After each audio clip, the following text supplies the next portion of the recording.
Bueno, 6:05 del día 16 de agosto. Vamos a iniciar nuestra reunión número 126 del Grupo de Interés Cultural de Cecimín con un tema muy interesante, un tema muy polémico, pero pues por eso hemos invitado hoy a dos personas muy importantes en la salud, en la medicina de Colombia y en este tema, como son el doctor David Vázquez Aguad, que nos va a hablar de la vitamina D, y la pregunta es, ¿qué tan importante es? Yo me atrevo a decir que David es de las personas que en este país y en el continente latinoamericano más conoce este tema. Por eso vamos a oírlo y seguramente al final van a haber muchas preguntas y comentarios. Y el moderador es el doctor Germán Gamarra Hernández, presidente de la Academia Nacional de Medicina y médico internista y nefrólogo, y una persona que también sabe mucho del tema. El doctor David Vázquez es médico cirujano de la Pontificia Universidad Javeriana, especialista en ginecobstetricia, especialista en perinatología y desarrollo humano, especialista en seguros y seguridad social y también especialista en epidemiología. El doctor David Vázquez, especialista en densitometría clínica, es presidente y miembro honorario de la Asociación Colombiana de Menopausia, experto latinoamericano en climaterio y menopausia, profesor de la Facultad de Medicina de la Pontificia Universidad Javeriana, de donde es egresado en Bogotá, miembro de número y fue secretario general de la Academia Nacional de Medicina de Colombia. Es autor de 7 libros, 4 consensos, guías latinoamericanas de anticoncepción y múltiples capítulos en libros y textos.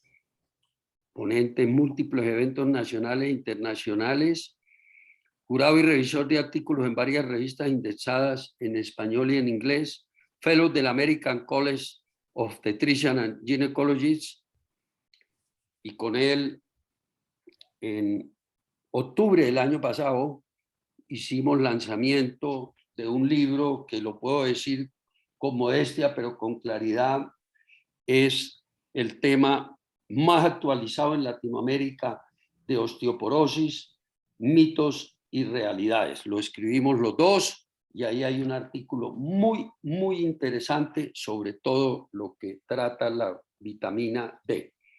Yo quiero pasarle la palabra al doctor Germán Gamarra, quien es el presidente de la Academia Nacional de Medicina de Colombia y, como lo dije anteriormente, médico internista del Hospital Militar, nefrólogo del Hospital Militar y una persona que tiene un vasto conocimiento también de este tema y nos va a hacer la moderación.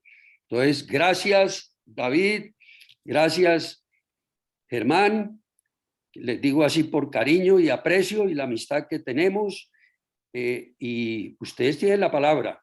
Le dejo al doctor Germán Gamarra primero para que nos cuente un poquitico, seguramente nos va a hablar, nos va a dar algunos conceptos y nos va a contar cómo va a ser la moderación de esta excelente reunión. Gracias a todos los participantes y sé que nos van a quedar unos criterios y consejos muy claros sobre la vitamina D. Gracias, tiene la palabra doctor Gamarra. Muchas gracias, Jorge. Creo que el tema que nos trae hoy David sobre la vitamina D es un tema, aunque se titula ¿Qué tan importante es? Vamos a seguramente reconocer durante su exposición la importancia que ha adquirido la vitamina D después de un siglo prácticamente de haber sido reconocida. La vitamina D fue reconocida y posteriormente se empezaron a identificar con los casos de raquitismo básicamente, pero como vamos a ver seguramente durante la exposición del doctor David Vázquez, el conocimiento se ha venido ampliando. O sea, no se limita solamente a la parte ósea, sino vamos a ver que la vitamina D tiene importancia en otros sistemas y en otros órganos.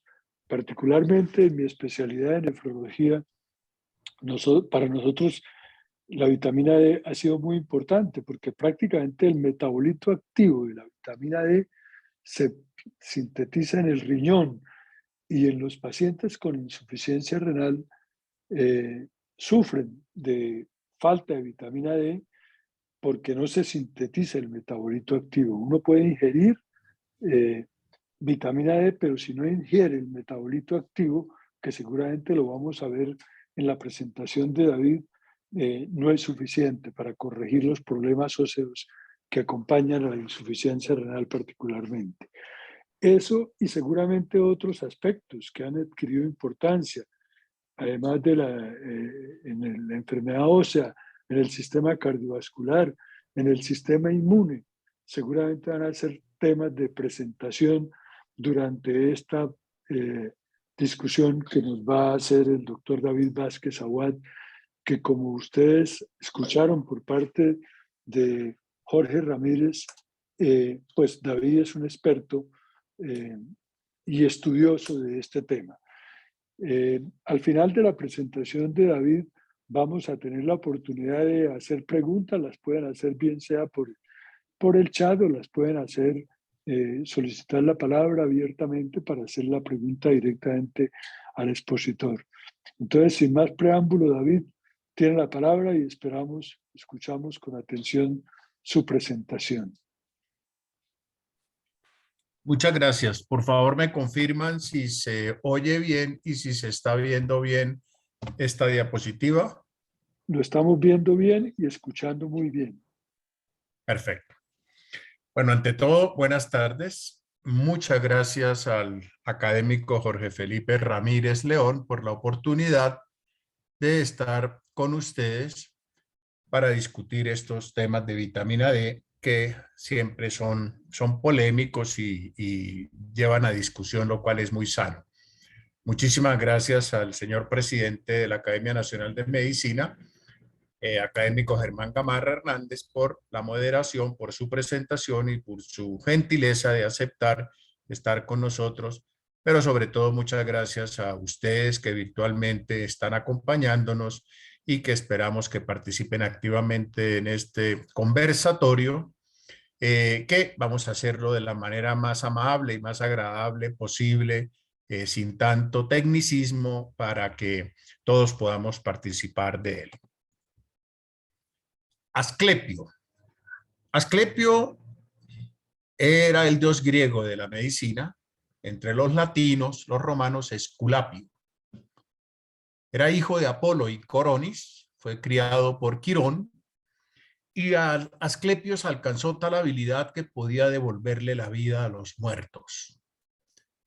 Por esa misma razón, Zeus, que era el dios de todos los dioses en Grecia, tuvo miedo de que el más allá donde él habitaba y reinaba quedase despoblado, y por esa razón mató a Asclepio con un rayo. Y fue así como Asclepio fue llevado a los cielos, convertido en deidad. A la derecha pueden ver ustedes la imagen en una estatua de Asclepio.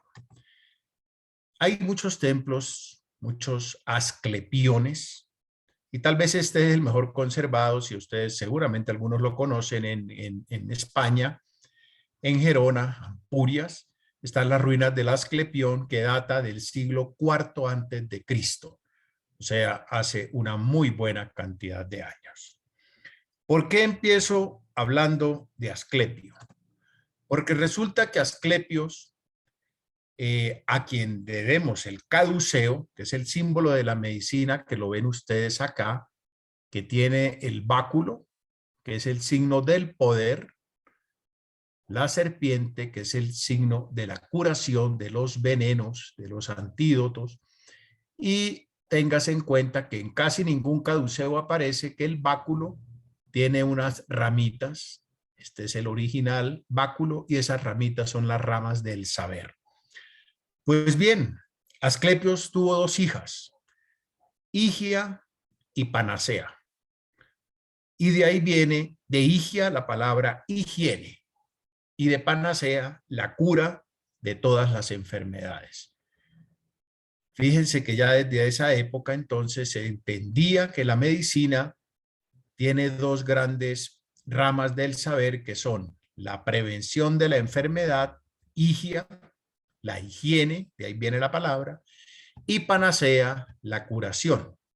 Ven ustedes en este hermoso grabado que fue hecho por un médico de Verona en el año 1716, el doctor Gasola, a panacea curando un enfermo.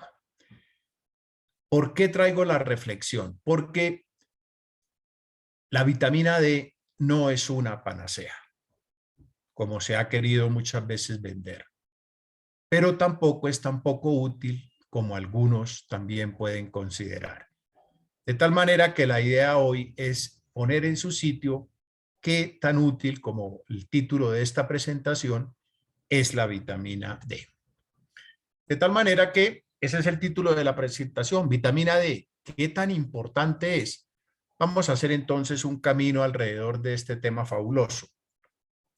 Antes que nada, quiero declarar que tengo conflictos de interés en vitamina D por parte de la industria farmacéutica que ustedes ven en la diapositiva, que he recibido apoyo, he hecho investigación, he trabajado con ellos, he sido conferencista de ellos, de estas empresas farmacéuticas, pero también quiero aclarar que yo no he recibido ningún apoyo, ningún incentivo o estímulo para preparar esta presentación que hoy les traigo y que tampoco estoy recibiendo honorarios hoy por esta actividad.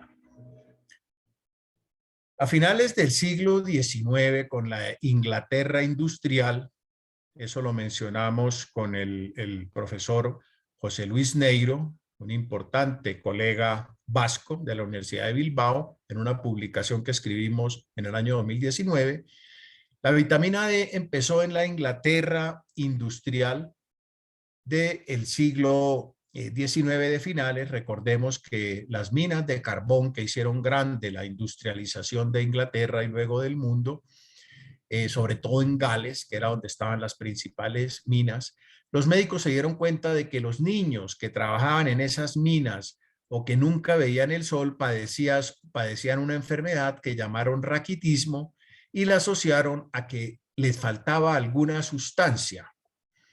Esa sustancia que les faltaba en 1920, un científico alemán, el doctor Adolf Windaus, descubrió la sustancia y como ya habían descubierto la vitamina A, la B y la C, dijeron pues falta la D, entonces le pusieron vitamina D.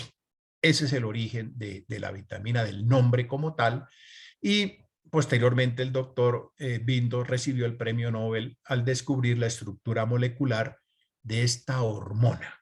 Y ya les explico por qué no es una vitamina, sino una hormona.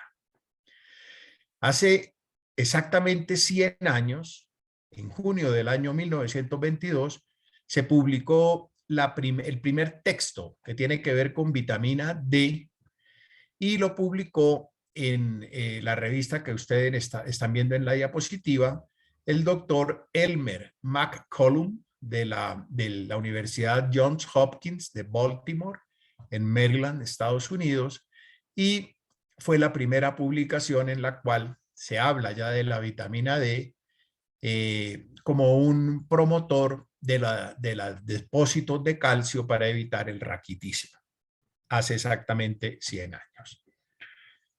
Rápidamente y de una manera sencilla les quiero decir que la principal fuente de la vitamina D es el sol. ¿Por qué? Porque el sol, los rayos ultravioleta, sobre todo cuando están en este rango que ustedes ven, llegan a la piel nuestra y convierten una sustancia que hay en la piel que se llama 7-dehidrocolesterol, sí señor, primo hermano del colesterol que todos conocemos, y esa sustancia, gracias a la luz del sol, se convierte en la vitamina D3 o colecalciferol. El colecalciferol es la forma de la vitamina D en la cual se preparan la mayoría de los suplementos que nosotros consumimos y formulamos. Colecalciferol. El mismo que nosotros consumimos en los alimentos y en las pastillas de vitamina D que consumimos es el mismo que produce el sol a través de la piel al convertir el 7-dehidrocolesterol en colecalciferol. Ese colecalciferol va al hígado, produce un proceso bioquímico que se llama hidroxilación, se hidroxila, es la primera hidroxilación y se convierte en 25-hidroxi vitamina D3, también llamado alfa-calcidiol, y posteriormente va al riñón, como comentaba el señor presidente Gamarra, y hace una nueva hidroxilación, y ahí se convierte en la 1,25-dihidroxi, porque es otra hidroxilación, aquí es hidroxi, aquí es dihidroxi, vitamina D3, también conocida como calcitriol. Y ese es el metabolito activo de la vitamina D, el calcitriol, el que va a actuar.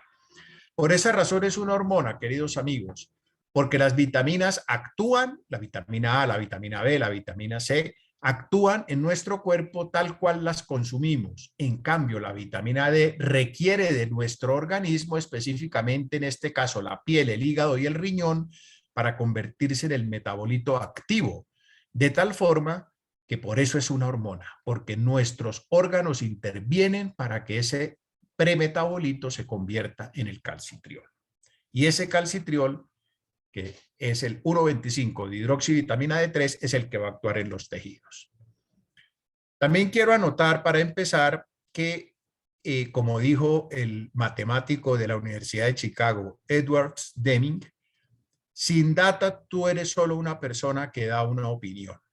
La data que hoy quiero compartir con ustedes, que da origen a esta presentación, la he extraído de la colaboración de Cochrane, por supuesto, también de las guías europeas de vitamina D publicadas en el año 2017, las guías NICE, también de esta publicación mía, que fue mi primera publicación de vitamina D en la revista Medicina, órgano de la Academia Nacional de Medicina, que fue de septiembre del 2013, cuando empecé a interesarme en esta molécula y hacer algunas publicaciones, pero sobre todo de este consenso que también está publicado en la revista de nuestra academia en el año 2017 y en el cual intervinimos expertos en vitamina D de diferentes áreas de la salud.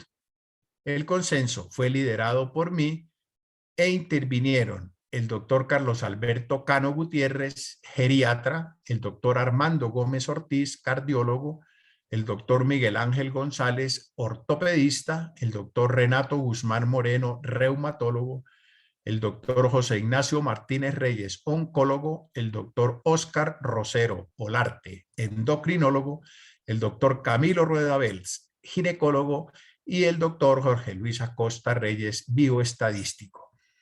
Ese consenso colombiano de expertos en vitamina D, publicado en el año 2017, tuvo un éxito muy importante a nivel mundial. Lo lanzamos en Praga, en el Congreso Mundial de Osteoporosis del año 18, y la verdad que ha sido muy bien acogido. De ahí extraigo mucha información que hoy comparto y sobre todo, como dijo el académico Jorge Felipe Ramírez León, de nuestro libro Osteoporosis, mitos y realidades, que fue lanzado en octubre del año 2021 en la Academia Nacional de Medicina para conmemorar el Día Mundial de la Osteoporosis, que se celebra el 18 de octubre. ¿Qué dice el consenso colombiano de expertos? Dice que la vitamina D es importante para procesos fisiológicos y patológicos en el ser humano. Y también dice que la vitamina D es importante en prevención primaria y secundaria. También la vitamina D, el consenso dice que no está sobredimensionado el papel de la vitamina D. No está sobredimensionado.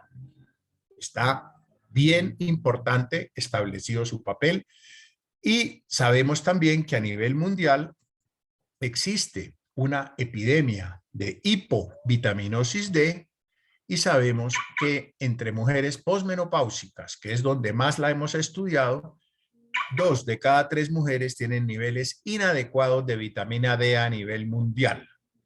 En Colombia, hasta el momento hemos hecho 34 estudios y la prevalencia del déficit global de vitamina D está en el 71%. Es decir, más de 2/3 de nuestras mujeres posmenopáusicas tienen niveles inadecuados de vitamina D. ¿Y cuáles son los niveles óptimos de vitamina D? El consenso también los estableció con base en la diferente bibliografía que existe a nivel mundial y sabemos que el nivel normal está por encima de 30 nanogramos por mililitro, insuficiencia entre 20 y 30, deficiencia o déficit por debajo de 20, osteomalacia o deficiencia severa por debajo de 10. Lo deseable es tener niveles por encima de 40 nanogramos por mililitro y el consenso consideró la toxicidad por encima de 150 nanogramos por mililitro, que dicho sea de paso es muy difícil lograr la intoxicación por vitamina D. Donde más se ha estudiado la vitamina D, porque así fue desde el principio, porque está ligada al raquitismo, es en el sistema osteomuscular.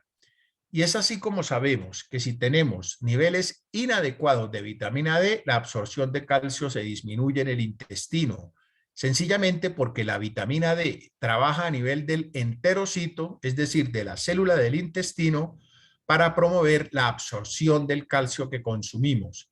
Si no tenemos niveles adecuados de vitamina D, esa absorción de calcio en el intestino se va a disminuir de manera importante y es así como al disminuirse la absorción de calcio, aumenta la hormona paratiroidea que le producen las glándulas paratiroides y de esta forma, al aumentar la hormona paratiroidea, busca sacar calcio de donde hay y donde hay obviamente es en nuestros huesos. Entonces los depósitos de calcio de nuestros huesos se ven disminuidos y si además, como sabemos que la vitamina D interviene en la función neuromuscular, es decir, en la unión del nervio y el músculo para que la persona no tenga caídas y tenga una estabilidad adecuada, tenemos caídas, tenemos pérdida de la masa del hueso y esto hace que se aumente el riesgo de fractura.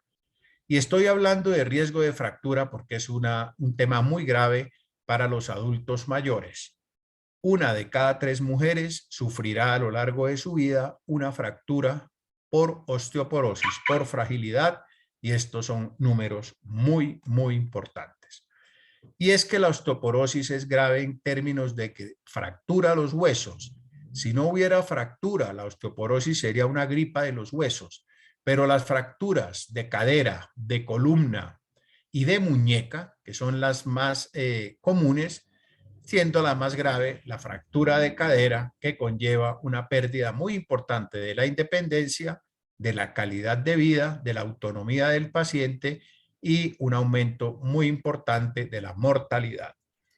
¿Qué hace la vitamina D a nivel de fractura? Se han hecho muchos estudios, tal vez el más importante es el que está publicado en el año 2012 en el New England Journal of Medicine, con 11 estudios con 31,000 pacientes que nos mostró que las mujeres, eran el 91% del grupo eran mujeres, que 800 unidades al día de vitamina D podían reducir de una forma muy importante el riesgo de fractura de cadera y es así como se estableció que es la dosis mínima al día que debemos consumir.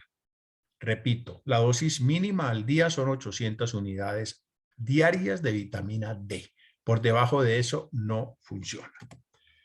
Y eso lo mostraron en Colombia también el grupo de mi querido amigo reumatólogo Juan José Jales Raat de Barranquilla, en donde analizó la relación entre fracturas vertebrales morfométricas y su relación con la vitamina D y nos mostró cómo a medida que la vitamina D va disminuyendo los niveles de las posibilidades, el riesgo de fractura de columna se va aumentando y eso tiene una significancia estadística. Es decir, el déficit de vitamina D se relaciona con aumento de las fracturas vertebrales morfométricas. Morfométrica quiere decir que muchas veces la señora no se da cuenta que la sufre, sino que las vértebras se van aplastando y se van acuñando.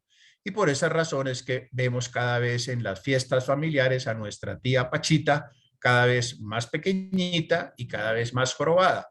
Resulta que la tía Pachita lo que está es fracturada y no nos hemos percatado de eso, ni la familia, ni el médico que está tratando la señora. Entonces, en Colombia también se ha demostrado que la deficiencia de vitamina D aumenta la prevalencia de las fracturas vertebrales. ¿Qué pasa con la caída? La caída es uno de los temas más importantes para los que tratamos personas mayores en razón de que aumenta de una manera importante el riesgo de una fractura. Todos hemos tenido familiares, pacientes que se han caído, se han fracturado y esto es muy serio. Y sabemos también por múltiples estudios que se han hecho cómo al administrar vitamina D podemos lograr hasta un 22% de reducción del riesgo de caída y de esta forma reducción del riesgo de fractura. Y fíjense cómo cuando se analizan pacientes hospitalizados por fracturas no traumáticas quiere decir fracturas por fragilidad, es decir, que no se compadece la severidad de la caída o del golpe con una fractura. Me explico. Una persona joven se cae y no se rompe un hueso. En cambio, una persona mayor con una caída pequeña, un escalón de la escalera, ya se fractura la cadera. Por eso se llaman fracturas por fragilidad. Y fíjense cómo el 97% de los pacientes hospitalizados por estas fracturas por fragilidad tienen niveles inadecuados de vitamina D. El 97%. Es decir, casi que van de la mano la caída, la fractura y los niveles inadecuados de vitamina D. Cada vez hablamos más del término fragilidad y es bueno que ustedes se familiaricen con él porque cada vez lo usamos más. Fragilidad es la unión de la osteoporosis y la sarcopenia. La osteoporosis es la pérdida de la masa en el hueso y la sarcopenia es la pérdida de la masa y de la fuerza del músculo. Y es muy común, y ustedes lo ven, en las personas mayores uno las ve frágiles, así se llama, fragilidad, porque pierden masa ósea, porque pierden masa muscular, fuerza muscular y se convierten en frágiles. Y esta publicación de la Sociedad Americana de Geriatría lo que nos habla es de la relación entre disminución de vitamina D y aumento de la fragilidad en las personas mayores. También se ha hablado de cáncer y vitamina D. Esta es una frase que saco de uno de mis libros de osteoporosis publicado en el año 2012 y en un capítulo estupendo escrito por el famoso osteólogo argentino Ariel Sánchez. Y él dice que la vitamina D regula la expresión genética de muchos procesos celulares que están directamente relacionados con el cáncer, como la apoptosis. Apoptosis es la muerte de las células, la proliferación, que es todo lo contrario, el crecimiento exagerado de las células, la diferenciación y la modulación de la respuesta inmune del huésped, es decir, todos tenemos la posibilidad de desarrollar tumores malignos en nuestras células, pero nuestro sistema inmune responde de una manera adecuada para que la diferenciación y la modulación de esas células no se convierta en un tumor canceroso. Sabemos que la vitamina D regula la expresión genética de muchos de estos procesos celulares y es así como la deficiencia de vitamina D se ha relacionado con tumores especialmente de próstata, de colon, de pulmón y de una manera muy importante del seno. Y aquí me quiero detener un poco porque el cáncer de mama en Colombia está aumentando de una manera supremamente importante. Hoy en día, 1 de cada 12 mujeres colombianas tiene o tendrá un carcinoma mamario. Y estos son palabras mayores. Pues bien, desde hace rato sabemos que la incidencia y mortalidad de algunos cánceres son más bajos en los individuos que viven en países soleados, como si el sol fuera de alguna manera protector. Y es así como las personas que sufren cáncer de piel relacionado con el sol, sobre todo vasocelulares y escamocelulares, se sabe que hay un cruce estadístico de que tienen menos riesgo de tener otro tipo de cánceres mucho más malignos que estos. ¿Por qué? Porque sabemos que la vitamina D en las células cancerígenas promueve la diferenciación celular, disminuye el crecimiento de estas células, aumenta la apoptosis, es decir, la muerte de estas células, y reduce la angiogénesis tumoral, es decir, el crecimiento de los vasos sanguíneos que van a nutrir estos tumores. Y como ya lo mencioné, los cánceres para los que tenemos más datos de vitamina D y relación con cáncer, son cáncer colorectal, de mama, de próstata y de páncreas. También sabemos que hay menos cáncer de mama en los países con más exposición a la luz solar, y la reducción de este tipo de cáncer puede ser hasta de un 25 a 65%. Estas son publicaciones de la revista Biomarcadores en Epidemiología y Cáncer.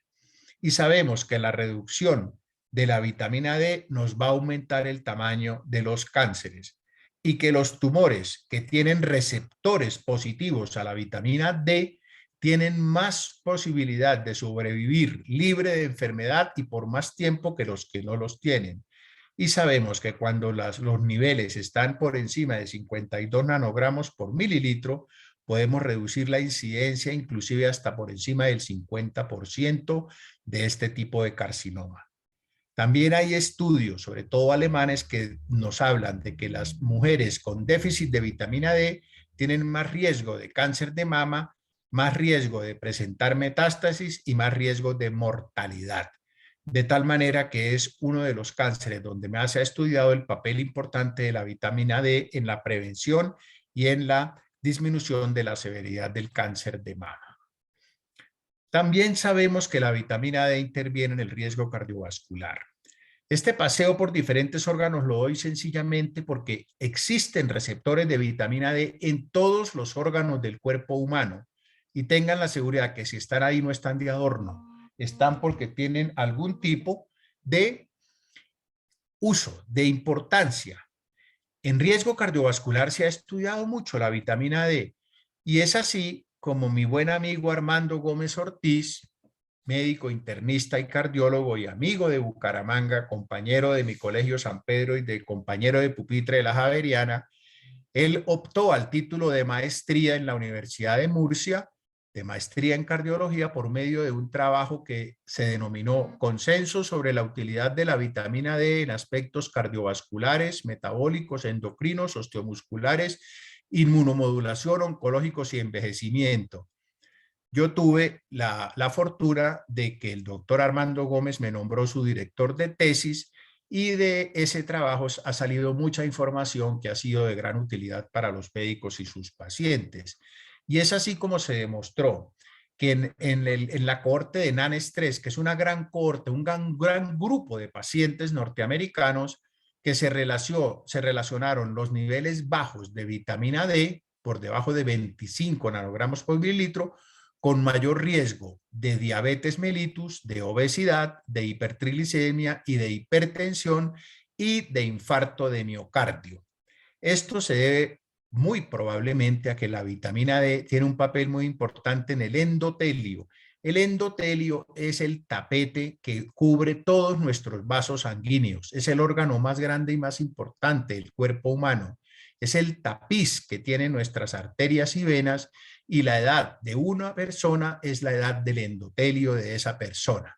Por esa razón, el papel de la vitamina D en el endotelio es de una importancia fundamental, y de eso se trató la tesis de nuestro querido amigo Armando Gómez. Existe relación también entre mortalidad y vitamina D. Y este es un metaanálisis de 18 estudios que analizaron más de 57,000 pacientes con 4,000 muertes y un seguimiento de 5,7 años, que mostró con significancia estadística un mayor riesgo de mortalidad por cualquier causa en el grupo que tuvo niveles inadecuados de vitamina D. Específicamente en ginecología hemos trabajado y hemos estudiado la vitamina D. Este es un estudio del doctor Germán Barón del año 2020, que nos demuestra cómo el ovario poliquístico, que es una de las patologías más comunes que vemos los ginecólogos, mujeres obesas, con acné, que casi no les llega la menstruación, que tiene problemas metabólicos y de diabetes, pues bien, Solo el 21% de las mujeres con ovario poliquístico en Colombia, lo demostró el doctor Barón, tienen niveles adecuados de vitamina D. 4 de cada 5 de ellas tienen déficit de vitamina D. Y también se sabe por este estudio publicado en la revista de Obstetricia y Ginecología de la India en el año 2017, que al aleatorizar, al escoger mujeres para darles vitamina D o placebo, se ve cómo las mujeres que recibieron suplemento de vitamina D regularizaron su ciclo menstrual y disminuyeron el recuento de folículos antrales en el ovario, que es un signo de ovario poliquístico, mejorando la resistencia a la insulina, es decir, la posibilidad de que hagan diabetes. De tal manera que se demostró un cruce entre las mujeres que tienen niveles bajos de vitamina D más ovario poliquístico y las mujeres que tienen que reciben vitamina D para esto, mejoría de su cuadro. Sabemos también en ginecología que la vitamina D se asocia a la fertilidad. Y es así como la vitamina D ha sido el centro de la atención de los programas de fertilización in vitro.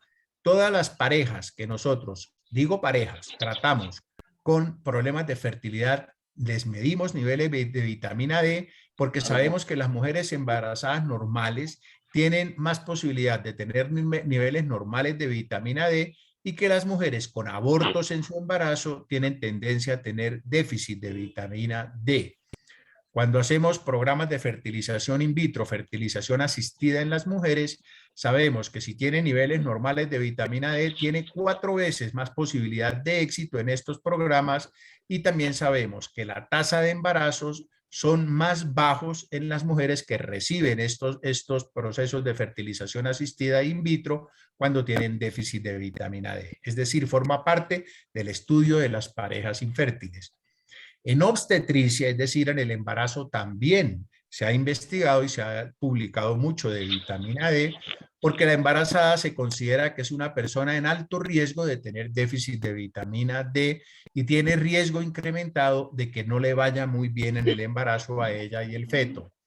Es así como en el texto de obstetricia y perinatología de la Universidad de Asunción, Paraguay, que acaba de salir a la venta en la Universidad de Asunción, escrito y dirigido por el doctor Miguel Ruotti, que es el vicepresidente de la Federación Latinoamericana de Ginecobstetricia, nos invitó a participar en este libro con el capítulo de vitamina D, y es así como tuve oportunidad con mi hija Ana María, residente de ginecobstetricia, y mi hijo David Felipe, médico hospitalario de la Clínica del Country, de escribir el capítulo de vitamina D y embarazo, y ahí pudimos hacer una muy buena revisión, y solo quiero mostrar esta diapositiva que está publicado en la revista Biomédica de nuestra querida investigadora Nubia Serrano, en la cual muestra cómo globalmente, y podemos ver esto significa significancia estadística porque está lejos del 1, podemos ver que la vitamina D en niveles inadecuados se relaciona con más posibilidad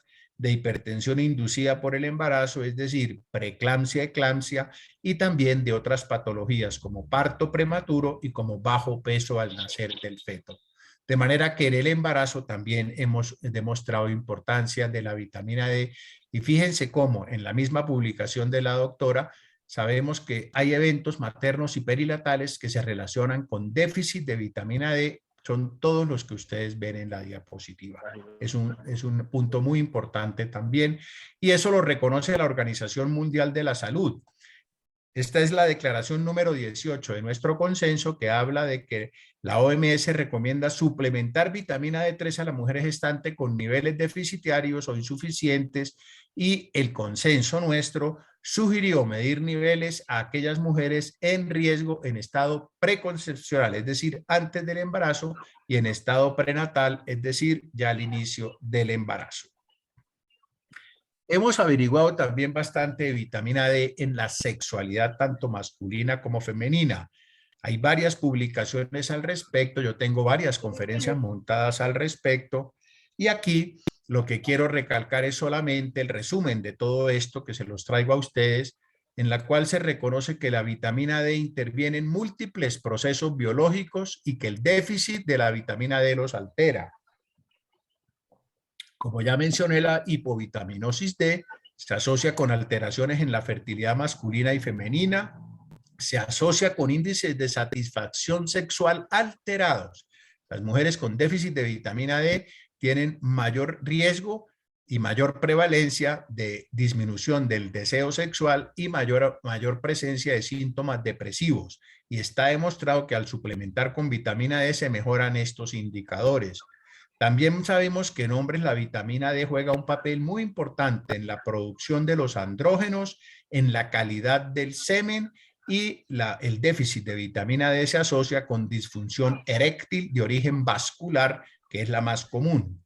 Y también que medir niveles de vitamina D debe formar parte del estudio de las disfunciones sexuales tanto en mujeres como en hombres y debemos tratar sus deficiencias. Esta mortalidad ya había mostrado la diapositiva. Y finalmente quiero hablar de la infección por coronavirus y vitamina D. Desde hace algún tiempo, esta es una publicación del 2014, se había relacionado el déficit de vitamina D con infecciones respiratorias, infecciones entéricas e inclusive otitis. Y una de las personas que más ha investigado es el doctor Adrián Martineau del King's College de Londres, con quien tengo buena correspondencia. Y esta es una publicación del British Medical Journal del año 2017, en la cual él demuestra, más que demuestra, revisa una serie de estudios muy importantes, pero sí demuestra con significancia estadística que suplementar con vitamina D reduce el riesgo de infecciones del tracto respiratorio agudo entre los participantes y que la suplementación con vitamina D no solo es segura, sino protege contra infección respiratoria. Con estos datos, al empezar la pandemia de virus del SARS-CoV-2, esta es una publicación de marzo del 2020, en la cual relaciona ya el déficit de vitamina D con aumento de la incidencia, la severidad y el riesgo de muerte, de influenza, de neumonía y de la actual epidemia de COVID-19. Es decir, es una de las indicaciones claras de vitamina D, llevarla a niveles normales para reducir el riesgo de infección por COVID.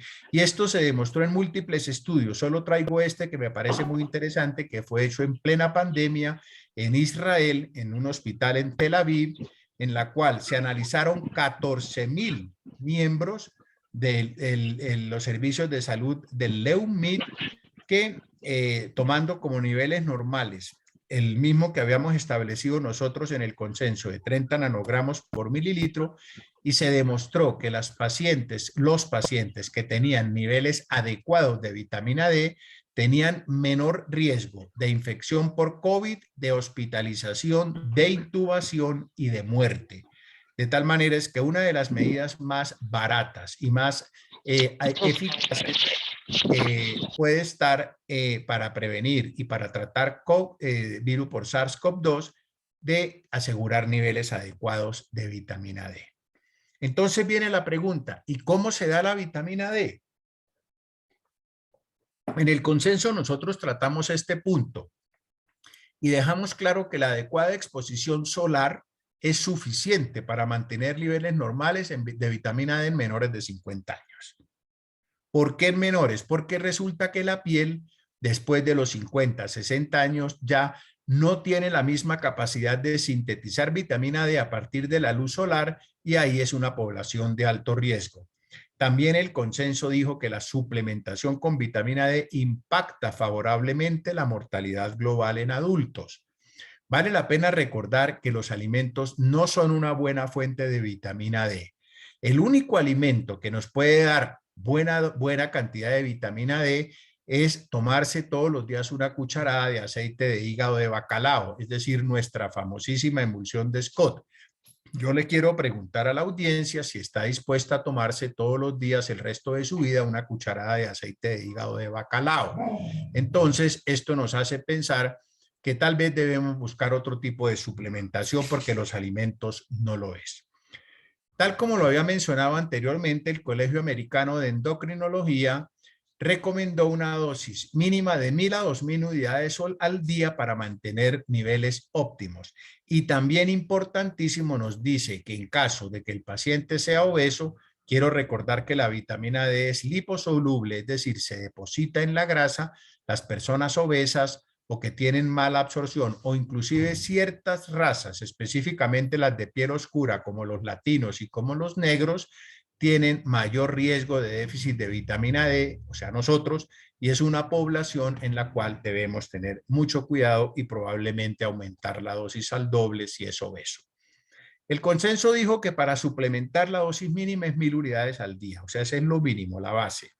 Que si el paciente o la persona tiene una insuficiencia, debe consumir de 1000 a 2000 unidades al día y si tiene deficiencia de 2000 a 6000 al día. Y como ya lo mencioné, si el paciente tiene obesidad, o sea, un índice de masa corporal mayor de 30, debe tomar el doble de la dosis que se está recomendando. Es muy importante tener en cuenta que cualquier esquema de frecuencia de dosificación es bueno. Me explico. 1000 unidades al día es lo mismo que 7000 unidades semanales o que 30.000 unidades mensuales, porque la vitamina D se deposita en el tejido graso, como ya lo dije, y se puede administrar la dosis equivalente a 1000 o a 2000 o a 5000 unidades al día en dosis semanales o mensuales. Simplemente se multiplica por el número de días y el paciente es el que debe escoger cuál prefiere. Hay señoras que prefieren mejor diaria, otras semanal, otras mensual, etcétera. Y dosis de por encima de 300.000 unidades como dosis no se recomienda porque son lo que llamamos megadosis y antes puede ser perjudicial porque puede aumentar el riesgo de caídas. Las personas mayores tienen consideraciones especiales para el consumo de vitamina D. ¿Por qué? Porque las personas mayores disminuyen la ingesta de calcio por múltiples factores. Uno es la satanización de la leche y los lácteos. Quiero dejar en claro ante este auditorio que la leche es leche, debe ser leche de un animal, sea una vaca, una burra, una camella, una hembra de bisonte, pero no de almendras y de soya. Esas son alimentos muy importantes para otras cosas, pero realmente la leche de almendra, que se debe llamar es agua de almendra, e igual de soya, puede tener otro tipo de bondades, pero no es una buena sustituta del calcio. Pero si quieren lo podemos discutir. También las tabletas de calcio no son bien toleradas, producen estreñimiento, flatulencia. Con la edad hay menor absorción de calcio en el intestino porque las células intestinales absorben menos calcio. Las personas mayores se exponen menos a la luz solar. Ya dije que la piel sintetiza menos vitamina D. A partir de la luz solar hay mayor pérdida renal de calcio, hay menor capacidad de los riñones para convertir la vitamina D en el calcitriol, que es un metabolito activo, y además porque las personas mayores toman muchos medicamentos y tienen renuencia a tomar más, de tal forma que es una población, repito, de alto riesgo de que tenga niveles inadecuados de vitamina D. En el año 2014, como corolario de una publicación de Lancet, nos decía que la suplementación de vitamina D puede reducir el riesgo de cáncer, de enfermedades cardiovasculares, diabetes, infecciones, inclusive funciones cognitivas que están en disminución y de fracturas. De tal manera que lo que hoy tenemos de conocimiento de vitamina D puede asemejarse a un iceberg, en el sentido de que lo que vemos, lo que está por encima de la superficie básicamente es el raquitismo y las enfermedades osteomusculares más o menos estamos empezando a entender, pero es muy probable que haya una cantidad de situaciones y patologías como los dolores musculares, como la hipertensión, como el melanoma maligno, etcétera, la fibromialgia, que tengan mucha relación con la vitamina D, pero hasta ahora estamos empezando a entenderlo. Para terminar, quiero hablar de la bomba. ¿Y qué es la bomba?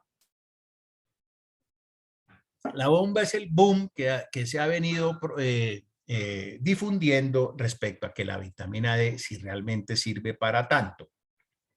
En este grupo en particular, uno de mis más queridos amigos anestesiólogos, el doctor Álvaro Sarmiento, tuvo la gentileza de publicar en nuestro chat un artículo que salió a finales de julio del 2022, es decir, hace 20 días, con un estudio que cuestiona la utilidad de la vitamina D específicamente para reducir fracturas. Ese estudio ha sido bastante comentado. Precisamente hace unos 10 días estuve en Ecuador en una reunión con reumatólogos discutiendo el tema.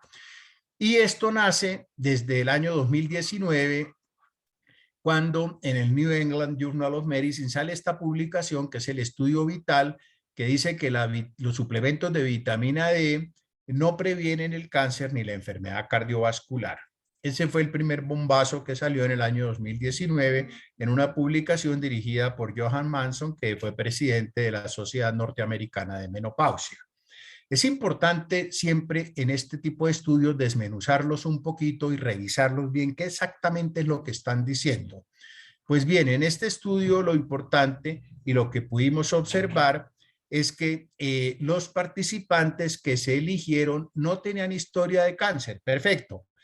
Pero fíjense que ninguno tenía riesgo ni enfermedad cardiovascular. Es decir, se administraron los suplementos de vitamina D realmente en personas que quizá no estaba indicado suplementarlas porque no tenían ningún riesgo de enfermedad cardiovascular. Posteriormente, como ya lo mencioné, hace 20 días, el 28 de julio del 2022, en la misma revista del New England, sale esta publicación en la cual relaciona las fracturas incidentales con los suplementos de vitamina D en personas mayores y en adultos mayores. Y nuevamente tenemos la misma inquietud en la población que escogieron. Vale decir que los participantes no fueron reclutados sobre la base ni que tuvieran déficit de vitamina D, ni pérdida de masa ósea, ni osteoporosis. Es decir, fue población general. Y la conclusión del estudio, perdónenme que esté en inglés, pero es textual. Lo que dice el estudio al final es que la suplementación de vitamina D no resulta en una significante reducción del riesgo de fracturas entre personas saludables y adultos que no fueron seleccionados por deficiencia de vitamina D, ni pérdida de masa ósea, ni osteoporosis. Es decir, estaban dando vitamina D, o los que se estudiaron es población general. Esto es muy común en Estados Unidos, estos son estudios norteamericanos, porque ustedes, yo creo que todos han estado en Estados Unidos y han ido a supermercados en los cuales venden unos frascos más o menos que traen 1000 pepas de vitamina D y de 50,000 vitaminas más, y la gente los consume de una manera indiscriminada. Pues esa no es la idea de la vitamina D. En población de bajo riesgo, en población general, no es adecuado globalmente dar vitamina D, y eso es más que todo como una costumbre muy norteamericana, y nosotros en nuestro consenso lo dejamos claro. Esta es una foto del consenso en la cual dice que no se recomienda de rutina suplementar vitamina D entre poblaciones entre 51 y 80 años de edad, ni tampoco de rutina a toda la mujer embarazada. Le damos vitamina D a quien tiene déficit de vitamina D o está en riesgo de tener algún tipo de patología relacionada con déficit de vitamina D, así como no le damos antihipertensivos al que no tiene hipertensión, ni le damos hormona tiroidea al que no tiene hipotiroidismo. De tal manera que vale la pena poner muy en claro esto para que no se genere bulla que es inadecuada. Nosotros en el Consenso Colombiano para el Manejo de la Osteoporosis, que está publicado en la Revista Colombiana de Reumatología en un número del año 2017, en el cual tuve oportunidad de participar, dejamos también en claro que un metaanálisis, a ese le dimos mucho valor, con 30,000 participantes, mostró que el suplemento de calcio y vitamina D produce una disminución estadísticamente significativa en el riesgo de fracturas, y le damos valor a que numerosos análisis de sensibilidad y subgrupos producen asociaciones de resultados similares. Repito, pacientes con osteoporosis. Y lo que el Consenso Colombiano de Osteoporosis recomienda de vitamina D es lo que nosotros en el Consenso de vitamina D habíamos recomendado en las dosis que yo ya les he mencionado. Esto que estoy diciendo yo creo que es importante que mueva a reflexión que quiero compartir con ustedes.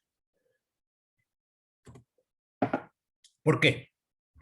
Porque resulta que estudios como este, como el estudio Vital, que es este estudio que le mostré de vitamina D, como el estudio WHI, que fue el estudio que hace 20 años salió de la terapia hormonal para la menopausia y que prácticamente acabó con ella, fueron tratados de una manera inadecuada por la prensa, inadecuada también inclusive, y ahí hay un mea culpa por las sociedades científicas y por los médicos. Debemos tener mucho cuidado con este tipo de información que sale al público. Y fíjense cómo entonces sale un titular en una revista que dice: comprobado, la vitamina D no mejora la salud ósea. y recalco, los médicos que formulan esto no deben hacerlo más. Por favor, la revista Tendencias, que en la misma revista nos está hablando si en el mundo de Kylie Jenner ser millonario, self-made, es bueno y cómo se hace el dinero de utilería, y habla de la Expo Dubai. En los países serios, solo los periodistas especialistas en salud o las personas vinculadas a la salud, como los médicos, pueden dar información médica. Bueno, esto salió en esa revista y entonces pues eso es un mazazo para una adecuada práctica médica respecto a la vitamina D. Pero si por allá llueve, por acá no escampa. En el periódico El Tiempo, lo digo con muchísimo respeto, entonces sale este titular: tomar calcio y vitamina D no evita las fracturas. Bueno, eso depende cómo lo miremos. Cualquier persona que está tomando calcio y vitamina D porque su médico se lo ordenó, ve este titular y entonces dice, pero ¿cómo así? Entonces, ¿para qué me lo está formulando este doctor? No sabe nada, etcétera. Ojo con eso, porque esto crea realmente una mala práctica médica secundaria al mal uso de la información. Yo recomiendo especialmente este libro español de hace unos 4 o 5 años que se llama Sensacionalismo y amarillismo en la historia de la comunicación, para evitar este tipo de malas noticias que son parcialmente digeridas por periodistas y enviados de una manera inadecuada al público en general. Y aquí hago eco de la frase del Nobel de Literatura Mario Vargas Llosa cuando dice que el amarillismo y el entretenimiento han pasado a ser los valores dominantes y el periodismo es víctima de eso. Recordemos que la OMS, a raíz de la pandemia de COVID-19, sacó una publicación muy importante diciendo que más peligrosa que la pandemia del COVID fue la infodemia del COVID, es decir, la enfermedad al administrar la información de noticias médicas. Y para cerrar, quiero compartir esta frase que tiene más de 100 años de Jules Henry Poincaré, que dice que la ciencia se construye con hechos igual que una casa se construye con piedras. Sin embargo, una acumulación de hechos no es una ciencia, así como un montón de piedras no es una casa. Un solo estudio, por muy encopetado que sea, en una población general, en una revista muy encopetada, no puede echar por tierra una conducta respecto a la vitamina D que ha mostrado a lo largo de un siglo las bondades para los médicos que tratamos a nuestras pacientes con diferentes patologías, en las cuales está más que probado que tener niveles adecuados de vitamina D es bueno para la salud y para el futuro de nuestras pacientes. Porque sabemos, porque nos enseñó Einstein, que el aprendizaje es experiencia. Y aquí nuestra propia experiencia y la evidencia que hemos recogido a lo largo de la vida tiene un papel muy importante. Todo lo demás es información. Y la ciencia no se hace con información, se hace con experiencia, con evidencia y con el pensamiento científico con el cual nos hemos formado los médicos. Es probable que el futuro nos traiga mucha más información y, como dijo Maimónides, el gran médico judío de hace 1000 años, no hay que detenerse a observar lo que ya pasó, sino lo que ha de venir. Vamos a ver qué nos trae el futuro en las investigaciones que estamos haciendo y por algo tenemos los ojos adelante y no atrás. De tal manera, mi querido académico Jorge Felipe Ramírez, usted que le dio el título de ¿qué tan importante es la vitamina D? Señor presidente Germán Gamarra, usted que moderó, yo contestaría esta pregunta diciendo que sí, que la vitamina D es muy importante. Y en general las vitaminas son importantes. Como dijo Jean Moreau, las vitaminas no son para mantener a raya la muerte, pero quizá nos ayuden a mantener a raya el deterioro. De tal manera que el mensaje final es que viva el sol. Muchísimas gracias. Gracias, David, por su excelente presentación. Yo creo que nos ha dejado claros muchos puntos, pero a su vez yo quisiera puntualizar algunos, y antes de darle la palabra a las personas que tienen la mano levantada, a Jorge y a Juan, bueno, les voy a hacer unas precisiones. Lo primero era sobre la importancia del sol. Creo que usted finalizó recalcando la importancia del sol, pero usted también nos lo dijo que era en menores de 50 años. O sea que si eso realmente es válido para este grupo, o sea, para menores de 50 años, pero a su vez, también por otro lado tenemos que con frecuencia nos recomiendan a los que nos exponemos al sol que no nos expongamos tanto para evitar el cáncer de piel. Entonces, ¿cuál sería la recomendación en relación a la exposición al sol? Muchas gracias. Hace tal vez unos 3 años o 4, señor presidente, usted recuerda que en la Academia Nacional de Medicina tuvimos una sesión en conjunto con la Sociedad Colombiana de Dermatología, justamente para tratar de llegar a acuerdos en relación con la importancia del sol y los peligros del sol. No hay duda de que el sol es cancerígeno. No hay duda de que hay cáncer de piel relacionado al sol, específicamente vasocelular, escamocelular e inclusive el melanoma. Los latinos tenemos la protección, el filtro solar que se llama el color de nuestra piel. Es una piel oscura, latina, y los negros también lo tienen, porque querámoslo o no, pues aquí en Colombia todos somos latinos y todos somos mestizos. Anglosajones, pues yo creo que no hay muchos, excepto en las embajadas de los países nórdicos. De tal manera que tenemos ese filtro. El sol se debe tomar con 20 minutos al día es suficiente. Entre las 10 de la mañana y las 3 de la tarde, cuando el rayo cae vertical, es mucho mejor. No se necesita el rayo del sol que queme, con que haya luz del día es suficiente. De tal manera que el sol es una muy buena fuente, obviamente teniendo la precaución, uno, de pues que no caiga en la cara porque puede producir manchas, que a nadie le gusta tener la cara manchada, por eso las personas usamos sombrero y lástima que ya no se use sombrero, en la costa usan cachucha, pero el sol sigue siendo una buena fuente en personas menores de 60 años a dosis pequeñas. Algunas personas sugieren que se formule como si fuera un medicamento y en personas, repito, menores de 60 años. En mayores de 60 años ya el sol no es una buena fuente ni los alimentos y por eso quizá sea mejor suplementarlas. Gracias. Y la otra pregunta, antes de ceder la palabra, tiene que ver con algo que usted mencionó, sobre todo en relación a los estudios que presentó. Le queda a uno la sensación de que antes de prescribir vitamina D, o al paciente o a la persona, antes de ingerir vitamina D, debe medirse niveles de vitamina D.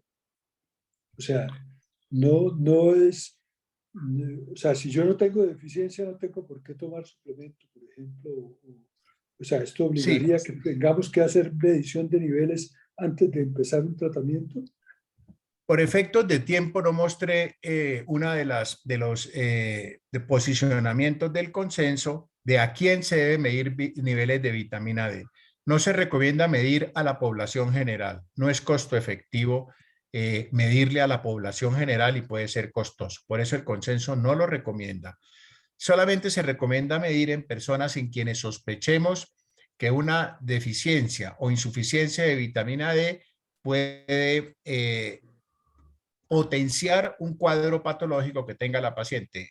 Entre los más importantes son pacientes con raquitismo, pacientes con osteoporosis, pacientes con pérdida de masa ósea, pacientes con menopausia precoz, pacientes extremadamente delgadas o pacientes con obesidades importantes, pacientes que estén consumiendo medicamentos que generen pérdida de masa ósea, como son los corticoides, los inhibidores de bomba de protones, los anticoagulantes, pacientes con trastornos tiroideo, pacientes que tengan dolores musculares, fibromialgia, pacientes con sarcopenia, pacientes que estén consumiendo estatinas. Armando Gómez hace mucho énfasis en su trabajo de maestría en las pacientes que consumen estatinas, que son muchísimas en Colombia, e inhibidores de bomba de protones. Los inhibidores de bomba de protones, el omeprazol, ensoprazol, pantoprazol, esomeprazol, son de los medicamentos, están entre los 5 medicamentos más formulados en Colombia y se toman indiscriminadamente, se asocian con pérdida de masa ósea.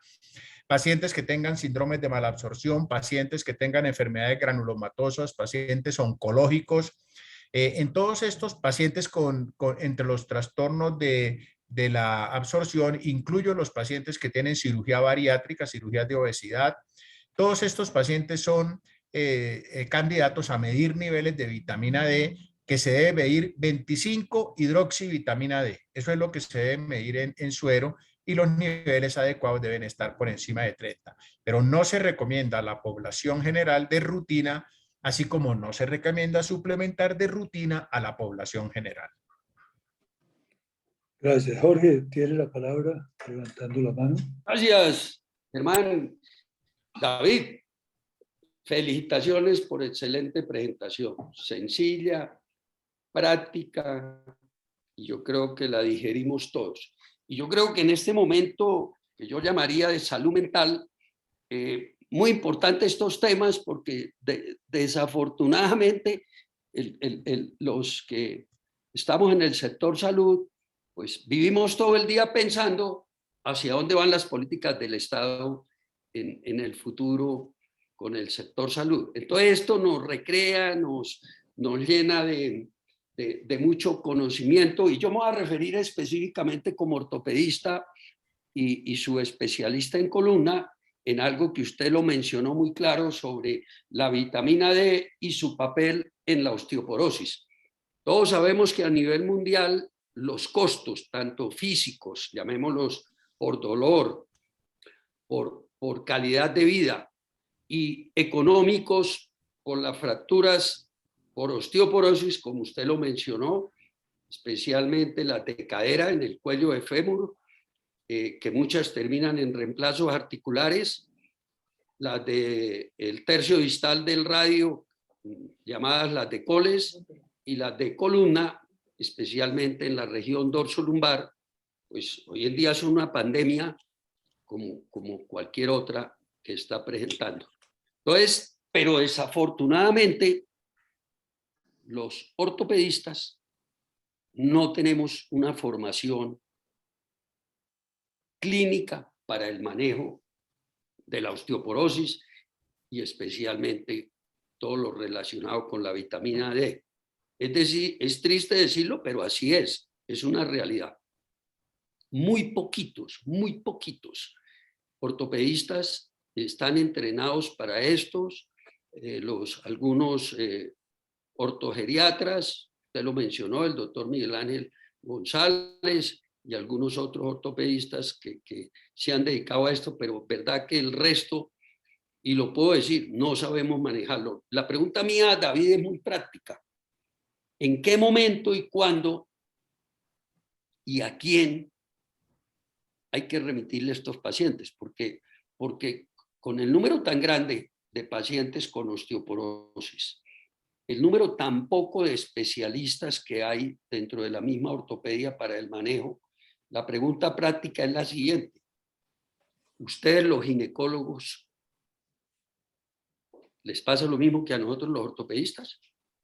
¿Tienen la formación y el entrenamiento para el manejo de la osteoporosis? ¿O es un grupo muy especial como usted y los que más que todo están como dedicados a la parte de la menopausia y todo esto, que tienen una formación, criterios y toda la disponibilidad para el manejo de estos pacientes, para la prevención? Yo le hago la pregunta porque yo creo que ahí tenemos que hacer un mayor switch entre ginecólogos y ortopedistas para ver cómo, de qué forma nos remitimos los pacientes para que haya un buen manejo preventivo, porque es que el ideal no es llegar a que los traumatólogos terminemos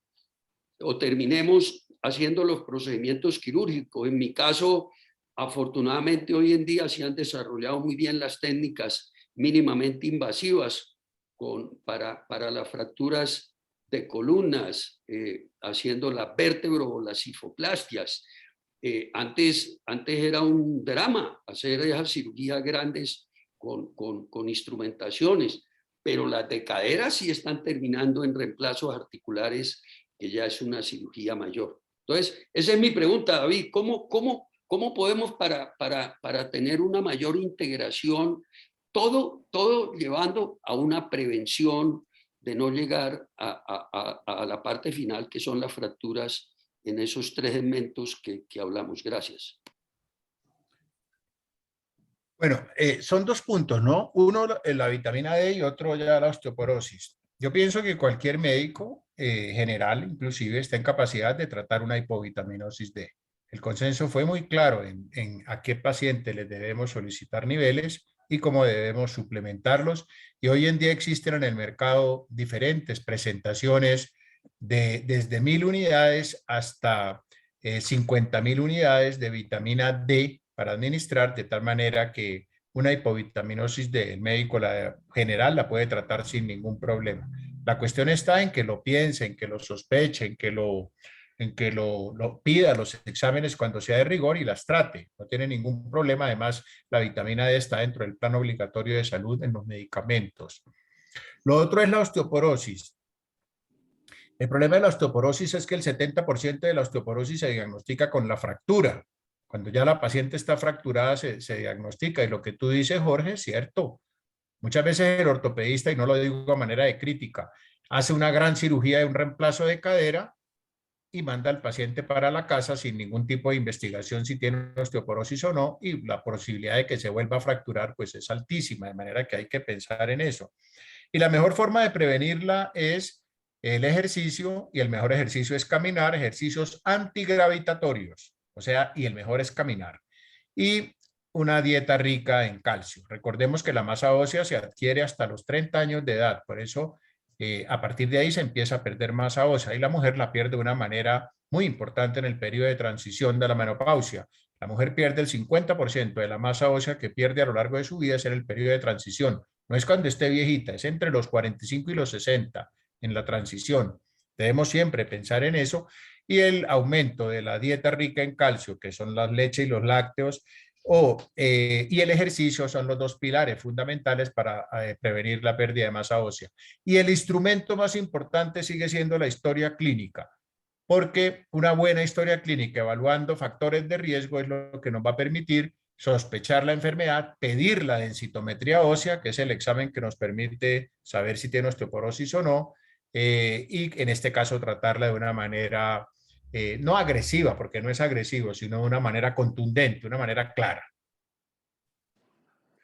Gracias. Hay varias personas que han levantado la mano. Juan Carlos Dravides, ¿tiene la palabra? Gracias, doctor. Pongo mi cámara. Yo también me quiero sumar a las voces de felicitación para el doctor David Vázquez por su excelente conferencia, por demás didáctica. Creo que nos ha ilustrado muy bien a todos.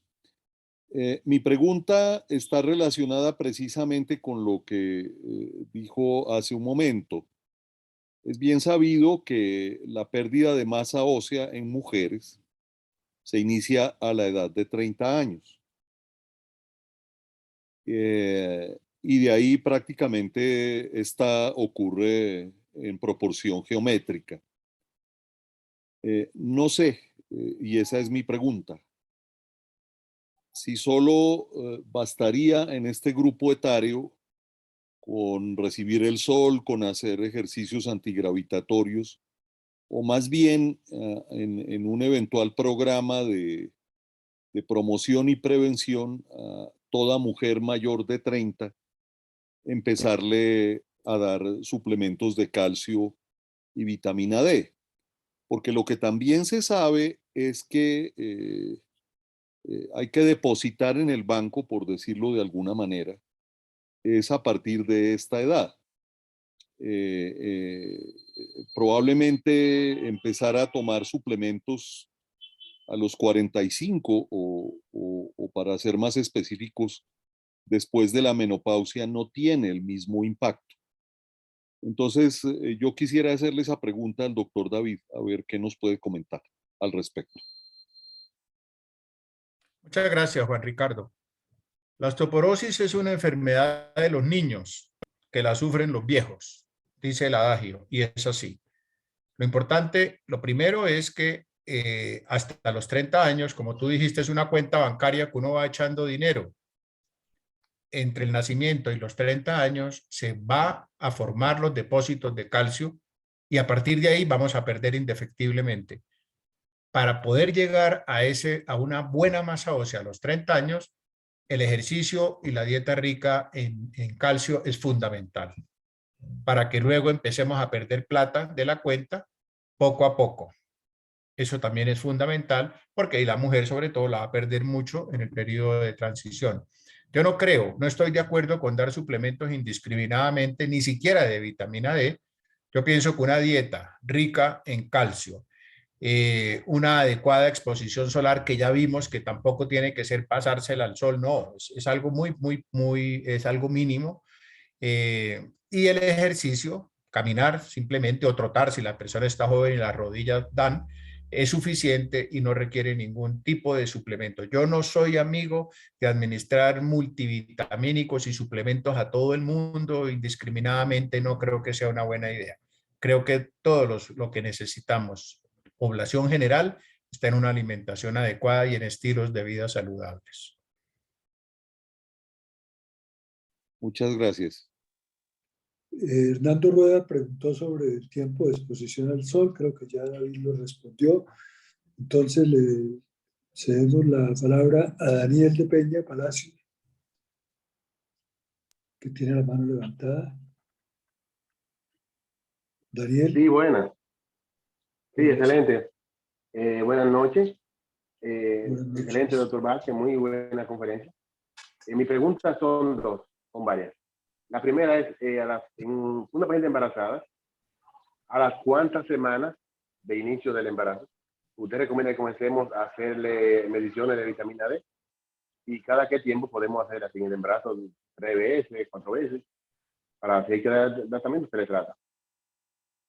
Y segunda, en una paciente después de 40 años, o sea, ¿cuándo iniciar las mediciones de vitamina D? Para así darle su suplementación de vitamina D en caso de que lo amerite. Gracias, Daniel. La paciente embarazada es muy importante la consulta preconcepcional, no solo por vitamina D, sino por todo. La consulta preconcepcional, como su nombre lo indica, es: doctor, yo quiero quedar en embarazo, queremos con mi pareja quedar en embarazo, ¿qué debemos hacer? Esa consulta es muy importante para pedir pruebas de laboratorio, para pedir los exámenes paraclínicos de rigor, y entre esas pruebas de laboratorio no es rutina solicitar niveles de vitamina D, no es rutina. Pero si uno considera que la paciente está en riesgo, por lo que mencioné anteriormente, de tener niveles inadecuados de vitamina D, debe solicitarlo. La prueba de vitamina D está dentro del plan obligatorio de salud. Hasta hace unos 7 años era costosa, hoy en día es muy barata. Hay diferentes laboratorios, más que laboratorios, casas. Por ejemplo, Abbott, por ejemplo, Siemens tiene muy buenas pruebas de vitamina D. Entre otras cosas, quiero anotar que vale la pena siempre pedir en lo posible la misma tecnología. Me explico. Si hoy mido vitamina D por medio de la prueba de Abbott, vale la pena el control que hago, que lo hago a los 6 meses después de estar suplementando, debe ser también de la misma, porque puede haber variación entre una técnica y otra hasta el 30%. Entonces, como parte de la consulta preconcepcional de rutina, no. Pero sí, se hace la pesquisa y se encuentran niveles inadecuados de vitamina D, se puede empezar a suplementar inmediatamente. De una, se suplementa sin ningún problema. La vitamina D para nada es teratogénica. Al contrario, sabemos que la vitamina D del feto depende de la madre, de tal forma que el paso transplacentario es fundamental. Y ya vimos cómo en el embarazo es un estado de alto riesgo de déficit de vitamina D. Siempre pensarlo y si hay déficit, suplementar. Excelente. Creo que Orfeo le está llamando la atención a David, pero mientras Orfeo tanto siempre interviene. Me va a tocar darle parte de los honorarios. Sí. Hay que darle algo. Mientras tanto le cedemos la palabra a José, que está levantando la mano también. ¿Quiere preguntar algo? Sí, muchas gracias, doctor Gamarra. Y buenas noches por Felipe. Y David, bueno, pues excelente conferencia como siempre. Yo he aprendido mucho con David de vitamina D confieso que a pesar de mi formación como oncólogo, pues no hace tantos años que me metí en esto de la vitamina D y básicamente la curiosidad me la ha despertado mucho David y todo lo que escribe al respecto. Un libro próximo que voy a sacar, le pedí que esta maravillosa conferencia hoy la resumiera en 2 párrafos, cosa que es bien difícil, pero es un libro de cáncer de mama, por lo que él especificó tan importante. Y nos unen varias cosas, pues con David somos compañeros de carrera y con Armando Gómez también, y además él es hoy en día mi cardiólogo y claramente me mantiene a la raya de la vitamina D y pues con todo lo que me pasó como con la cirugía bariátrica por la pérdida de peso, terminé haciendo osteoporosis. Entonces estoy muy unido al tema desde todo punto de vista, sobre todo el paciente, las pacientes con cáncer que David resaltaba. Además, nosotros tenemos una característica y es que no solo nos enfrentamos a la menopausia natural, sino inducimos menopausias muy precoces en las pacientes con cáncer, porque el 60-70% del cáncer que se presenta en Colombia y en el mundo es hormonodependiente. Entonces bloqueamos las hormonas de una u otra forma y colaboramos, entre comillas, a una menopausia precoz y a las consecuencias que tienen. Hoy en día de rutina pedimos en nuestras pacientes la vitamina D. Ahora que ustedes oyeron que lanzamos este curso, estamos a punto de lanzar el curso de oncología para médicos generales, una conferencia muy importante es la de hábitos de vida saludable y ahí se incluye esto, el ejercicio, el sol, caminar, no tiene que hacerse en un gimnasio, sino caminar. Como dice David, está demostrado el beneficio del ejercicio en cáncer, no solo preventivo, sino en pacientes con cáncer, disminuyendo mortalidad. Y todo esto va unido a ese tema de vitamina D, de osteoporosis, etc. Entonces, indudablemente ha habido mucho aprendizaje. Yo a David lo sigo siempre en todas estas conferencias porque siempre aprendo algo y además coincidimos con Armando que claramente recalca mucho la importancia de la vitamina D y la pedimos de rutina en nuestras pacientes y claramente, y se me ocurre, David, inclusive estoy terminando un proyecto espectacular que se llama el FLAM-1, que es una base de datos latinoamericana de cáncer, es un proyecto muy ambicioso. Esperamos recolectar datos de cerca de 40.000 pacientes en un año. Lo voy a lanzar en octubre en Guayaquil, en noviembre en el Congreso de la Asociación Colombiana de Mastología, de una forma prospectiva. Y fíjate que no tenía dentro de las variables vitamina D y creo que vale la pena de pronto medirlo y ver qué pasa en nuestra población. Mirar, son pacientes con cáncer, mirar a ver de entrada qué déficit hay. Y me parece muy interesante.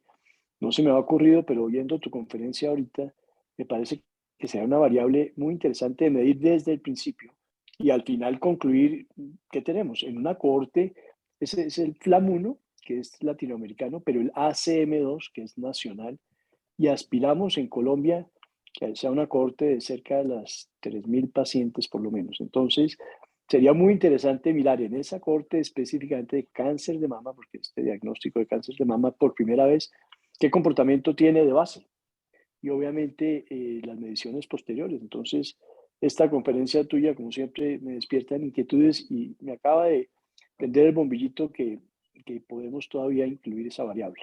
Muchas gracias. David, ¿algún comentario? Sí, pues agradecerle a mi buen amigo José que nos conocemos hace tantos años y tenemos muchas pacientes, compartimos muchos pacientes. El comentario y estoy de acuerdo en que uno de los factores de riesgo, si se puede llamar así que no estoy tan seguro, digamos variable tal vez, en oncología y más en cáncer de mama, podría ser los niveles de vitamina D que de pronto al cruzar la información nos puede dar alguna evidencia nueva, observacional de la hipovitaminosis D y su relación con el carcinoma mamario. Muchas gracias, José, por tu comentario y por tus palabras de afecto. Bueno, muchas gracias, David. Nuevamente hay muchos mensajes en el chat de felicitaciones y muy agradecidos por la conferencia. Creo que ha sido muy clara. Yo creo que nos ha ha permitido precisar algunos conceptos, especialmente a los médicos, pero también ha sido muy ilustrativa para todos los asistentes sobre la importancia de la vitamina D, de la exposición al sol. Yo quisiera hacerle una pregunta ya. ¿Existe riesgo de intoxicación por vitamina D o sobredosis Es de una muy vitamina buena D? pregunta. El consenso estableció toxicidad por encima de 150. Las guías de la Sociedad Americana de Endocrinología lo tiene por encima de 200. Yo nunca he visto una paciente con intoxicación por vitamina D y solo sé de un caso de un niño que se tomó un frasco de pastillas de 100.000 unidades y simplemente lo que se le hizo fue un lavado gástrico y no presentó ninguna complicación posterior. Quiero recordar que la intoxicación por vitamina D se manifiesta con síntomas, primero que todo, gastrointestinales, pero en los casos muy severos puede dar lugar a convulsiones. Pero es rarísima y por esa razón nos permite mucha libertad en el manejo de diferentes presentaciones y quien escoge qué tipo de presentación tomar debe ser el propio paciente dependiendo de sus hábitos. Hay personas que les gusta tomarse solamente una pastilla al mes, otra una a la semana, otra una al día. Depende mucho de lo que la paciente quiera. Hoy en día en Colombia tenemos una buena gama de opciones y afortunadamente es barata. Un mensaje final, señor moderador, con su respeto. Veo en el chat y que hay algunos colegas de otros países, veo Paraguay, Ecuador, Nicaragua, de colegas, amigos y que trabajan conmigo en la parte académica. Quiero darles las gracias por haber estado hoy aquí y haber compartido conmigo esto que en muchos escenarios internacionales hemos compartido. A ellos todo mi cariño y gratitud. Y antes de cederle la palabra al doctor Ramírez para que cierre la sesión, le quiero dar la palabra a Marta Lucía Ramírez. La doctora Marta Lucía Tamayo, perdón, está presente y levantó la mano y quiere hacer algún comentario. Sí, Adelante. gracias. Gracias, muy amable. Quiero comentar a raíz de lo que acaban de conversar con respecto a lo de las intoxicaciones, que hay un movimiento de un grupo de esclerosis múltiple que desde Brasil empezaron a formular hasta 9.000 unidades diarias de vitamina D, disque para curar la esclerosis múltiple. Entonces yo sí he visto dos casos allí muy complejos, una colombiana, incluso amiga mía, que empezó a manejarse con ese protocolo y pues llegó a tener unos niveles de 900 unidades, una barbaridad así. Por supuesto terminó en una crisis hospitalizada en urgencias y sé que una compañera de tratamiento de ella de otro país tuvo algún episodio parecido. Es un movimiento, yo alguna vez se lo comenté a David si conocía o tenía alguna información al respecto, que están manejando peligrosamente la esclerosis múltiple con este tipo de tratamientos exagerados, pues o sea, 9.000 unidades diarias es una bestialidad. Y si le digo más, suben muchísimo. Es tóxico realmente lo que ellos hacen. Y pues eso no los ha parado nadie. Entonces dejo la inquietud para que tengan cuidado. Gracias. Gracias, Marta Sí, Lucía. Martica, lo que tú dices es verdad. Una de las situaciones patológicas donde se ha usado vitamina D es en la esclerosis múltiple. Sobre todo hay dos estudios norteamericanos de hospitales militares que no usan esas dosis, usan dosis mucho más bajitas. Y el uno mostró buenos resultados, el otro no mostró resultados en esclerosis múltiple. O patología también, y gracias por recordarme, es en tuberculosis. Muchos protocolos de tuberculosis, sobre todo en Asia, específicamente en la India, usan vitamina D como parte del tratamiento de antibióticos para la tuberculosis. Pero yo creo que esto que tú mencionas de estos movimientos, por decir algo, de pronto hacen más daño que beneficio a una sustancia que yo creo que tiene muchas bondades como la vitamina D, y esto es lo que genera a veces resistencia y mala información respecto a una molécula que no hay duda de que tiene bondades. Muchas gracias, Martica, por la Es anotación. cierto, es excelente y felicitaciones. Esto estuvo hoy magnífico. Muchas gracias.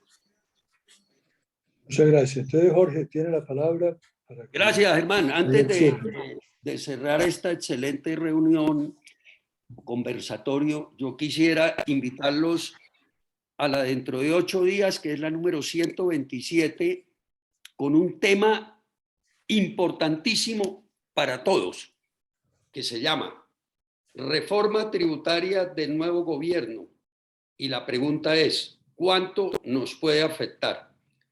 Quien la va a dictar y nos acompaña generalmente en estas reuniones es el doctor Hernando Rueda Morocho, un eminente abogado que conoce de este tema a la perfección.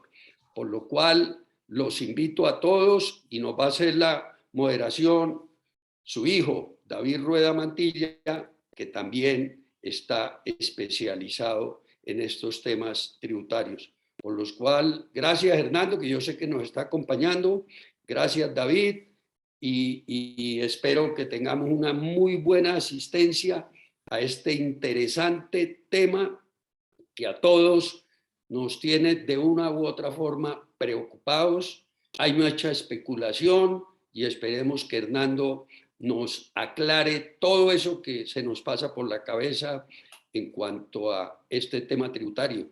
Si leyeron la columna del domingo en El Tiempo de Germán Vargas Lleras, pues lo que dice él, que sabe del tema, que está muy bien asesorado, es muy preocupante lo que nos espera con la reforma tributaria. Por eso creímos importante este tema tratarlo y va a ser la reunión número 127 de nuestro grupo de interés cultural. Por último, nuevamente agradecerle a David, a Germán Gamarra, a todos los asistentes, hubo un buen número y creo que nos quedaron mensajes muy claros sobre todo lo que se especula, yo diría, de mitos y realidades sobre la vitamina D. Gracias, David, y esperamos seguir contando con la participación de todos los que estamos acá, personas de muy alto nivel académico, los que intervinieron, hicieron las preguntas, la gran mayoría son o somos miembros de la Academia Nacional de Medicina. Bueno, gracias a todos y nos veremos dentro de 8 días a las 6 de la tarde. Muchas gracias. Buenas noches. Gracias, feliz noche para todos. Muchas gracias, que estén muy bien, feliz noche. Gracias, Cristina, por toda la coordinación. Gracias, Liliana, por permitirnos todos estos espacios en Cecimín, la conexión, todo funcionó muy bien. Entonces, estaremos con el... ¡Ole, general! ¿Qué ha habido? Bien, bien, Jorge, gracias. Gusto en verlo. Tenemos que hacer una también para que nos cuenten un poquitico qué vamos a hacer con la falta de generales en este país. Generales con experiencia, quiero decir. 52. 52 quemados. Terrible. Sí, 52. Primera vez en la historia, ¿cierto? Primera vez. La máxima hemos tenido cuando el general...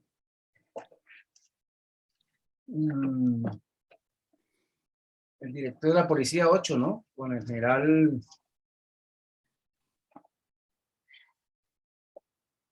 Si yo le preguntara, general o Luis Suárez, amigo, en tiempo, no hablemos en dinero, hablemoslo en tiempo. ¿Cuánto tiempo,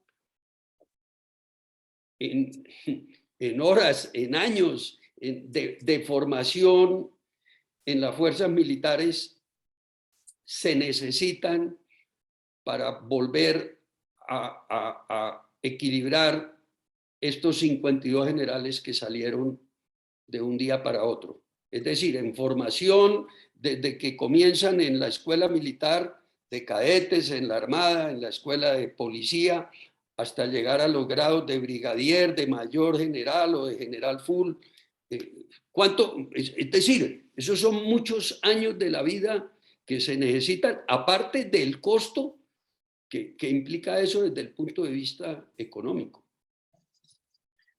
Yo creo que antes de hablar de tiempos, te diría que lo más importante es el tema del criterio. Para el criterio se necesitan dos elementos fundamentales, el conocimiento y la experiencia. Y lo de los grados es una cuestión que está dada precisamente porque no se puede llegar a brigadier general y ya ser director de un general de una policía o ser comandante general de las fuerzas militares. Por eso están los grados de mayor general y general, porque eso requiere una experiencia y requiere un conocimiento, no el conocimiento que se obtiene normalmente en las academias, sino el conocimiento que va acompasado con la experiencia, porque digamos que cuando se llega a general, ya pues todos deben estar en capacidad de asumir cargos de responsabilidad de alto nivel, del nivel ejecutivo. Pero de todas formas, eso es una cosa y otra es pasar por los diferentes cargos para poder llegar finalmente, que es lo que se podía estar mirando en el tema de la policía, porque si ustedes se dan cuenta, fueron 24 en total los que salieron, nomás hasta el general, el director de la policía, fueron 10 y eran 15 más. Ahí quedaron un par bueno, varios oficiales que finalmente los llamaron a que se quedaran ahí. En el ejército y en la Fuerza Aérea y en la Armada fue menor el impacto, pero de todas formas hubo impacto. Fueron 6 en la Fuerza Aérea y 6 en la Armada y 14 en el Ejército. Se trató por parte del Comando General de pues hablar con los oficiales. Muchos oficiales, a pesar de que son menos antiguos los que asumieron cargos de mando en las fuerzas, podían tener, como ha sucedido, realmente sucede en el Comando General, hay cargos que pueden ser asumidos por ellos, pero realmente no, prácticamente todos dijeron que se retiraban, ¿no? Que salían mejor. Entonces, ¿qué sucede? Que ahorita viene una cuestión de cubrir con coroneles o capitanes de navío cargos que son de la jerarquía de almirantes y generales. Entonces, ahí nos vamos dando cuenta. Por ejemplo, en el caso de la Armada solamente hay 2 oficiales en cursos de altos estudios militares y se fueron 6, o sea que se reemplazarían 2 nada más y todavía queda un faltante de 4. Digamos que por las dinámicas propias de las instituciones, uno siempre tiende a decir, y estoy hablando no solamente de las instituciones castrenses, sino en general de todas las que existen, que no hay absolutamente nadie indispensable, que todos somos necesarios, pero no somos indispensables. Pero eso es en términos de seguridad y sobre todo, como tú lo estabas diciendo hace un momento, la parte, por ejemplo, de inteligencia. En la policía se fue gente que tenía, digamos, es que la brecha fue muy grande por el tema de haber llamado a la brigada general, que pareciera ser que el presidente Petro está buscando como acercar a una mujer a que sea la directora de la policía. Nosotros tuvimos una experiencia con el almirante Edgar Romero, una persona, digamos, un científico, que él, siendo contraalmirante, que le faltaba un año para ascender a vicealmirante, fue llamado a ser comandante de la Armada Nacional, pero son cosas muy excepcionales, muy coyunturales, pero no en esa magnitud como se vio en este momento, de que salieran 52 generales. Es mucha experiencia la que se pierde ahí, y sobre todo conocimiento porque estamos hablando en términos de experticia. Entonces, si estamos hablando en esa experticia que se tiene especialmente en lo que tiene que ver con las ramas, digamos, de pasar por ciertos cargos, ¿sí? Entonces, generalmente cuando se llega, por ejemplo, a la alta dirección, comandante de la Armada, por ejemplo, pues pasa por ser comandante de una fuerza, ser comandante de un comando conjunto, jefe de Estado Mayor de una fuerza de tarea, jefe de operaciones navales o jefe de inteligencia naval y inclusive inspector general de la Armada. Entonces son una serie de cargos para llegar finalmente a la alta dirección. Pero yo diría que estaríamos perdiendo por lo menos unos 10 años para poder recuperarnos de todo esto. Durísimo. En términos de Hoy tiempo. eso, sí, entenderlo, no sé el mensaje que se quiera dar con esto, cuál es, no es ni tan subliminal porque es muy entendible y pues la preocupación es esa, que van a tener que reemplazarlos con coroneles, que es mucho el camino que le falta para llegar a eso. Es que yo lo pongo como si fuera en el área médica. Para ser especialista, pues sí, hay que pasar por médico general, una experiencia como médico general para generalmente entrar a empezar a hacer la especialidad, los años que hay. Después de ser especialista se necesita toda una experiencia y ya hoy en día no solamente es especialista, sino supra o subespecialista en las diferentes áreas, en cirugía, en ortopedia, en todo, pues para llegar de un momento a otro en un hospital, ¿sí? A quemar 50 personas de esas y perdón la palabra, pero casi que los médicos generales pasarlos a ser especialistas de un día para otro, para que opinen como especialistas. ¿Sí? No es fácil digerir eso para ustedes que pues hicieron toda la carrera, conocen toda la experiencia que necesita para ascender de un cargo a otro, para llegar a la comandancia de las fuerzas, sea de la Armada, de la FAT, del Ejército, de la Policía, y pues no sé cómo, por ejemplo, yo conocí al general Morillo, el jefe de la Interpol, ¿sí? De la policía, médicamente y todo, operé a su esposa, es decir, una persona con una formación muy importante, con una trayectoria en todo eso, para que llegue de un momento a otro, pues no sé a quién pondrán y qué experiencia tienen para ocupar esos cargos. Difícil entender hacia dónde van. Y yo pienso que no hubo más poder en el ejército porque fueron un poco prudentes, pero que la tienen lista para un segundo tramo, la tienen, a mi criterio, la tienen, y antes de 6 meses. No, pues ya está planteado con el tema de lo que dijo el presidente Petro con relación a que ahora la prioridad no es atacar la criminalidad, sino es evitar por todos los medios que hayan masacres, que hayan muertes de líderes sociales. Eso es casi que un imposible, porque asesinar a una persona es lo más fácil aquí en Colombia. Y bueno, hay unos temas ahí que habría que mirar en el tema de seguridad humana, porque hay una verdad palpable que es que estamos en un conflicto armado no internacional que está declarado por la ONU. Eso no ha desaparecido. Si bien se quiere acometer el tema de una negociación con las 3 organizaciones que tienen, digamos, carácter político, que son el ELN en su orden, las disidencias de las FARC y las reincidencias de la FARC con la segunda Marquetalia.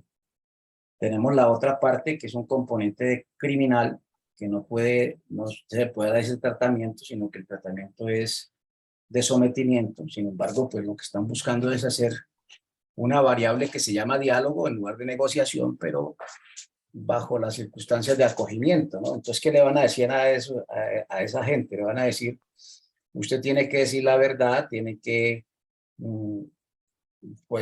dar información sobre rutas de narcotráfico, minería ilegal, etcétera, todo, porque no es solamente el narcotráfico, tenemos también la minería ilegal, el contrabando, la trata de personas, el tema del tráfico de migrantes, etcétera. O sea, no solamente es narcotráfico, es mucha multicriminalidad la que hay en Colombia y pues pueda que hagan un diálogo y un acogimiento de algunas cabecillas, pero toda esa gente que está metida en el negocio, porque es un negocio eminentemente de carácter económico, criminal, por supuesto.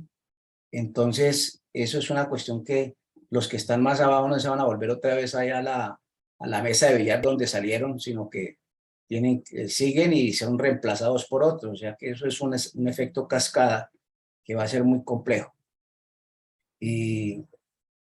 Y lo que decía anteriormente, es que este es un país que no está en paz, que no está que no hay control territorial, y esa es la otra equivocación. Cuando se habla de la seguridad humana tiene 7 componentes, y todos componentes, hay 2 que son, digamos, directamente relacionados con